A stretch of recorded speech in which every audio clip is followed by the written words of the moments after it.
وعلیکم السلام ورحمۃ اللہ وبرکاتہ۔ آپ نے پوچھا کہ گناہ یا ثواب، تو یہ روح اور جسم دونوں کرتے ہیں، تو یہ گناہ یا ثواب، عذاب یا ثواب قبر، یہ صرف اور صرف روح کے ساتھ، کیوں جسم اس کے اندر شریک کیوں نہیں ہوتا؟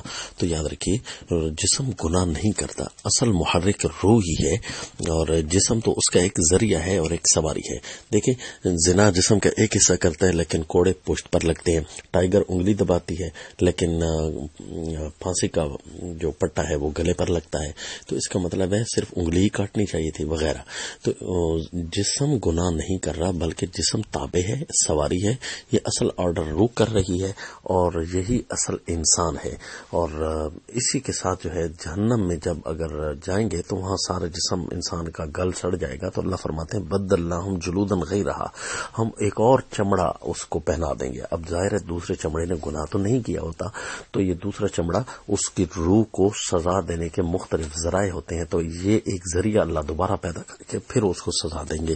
تو اس کا مطلب ہے اصل جو ہے گناہ یا ثواب کا تعلق روح کے ساتھ ہوتا ہے، لہذا اسی کو عذاب یا ثواب خبر ہوتا ہے۔ السلام۔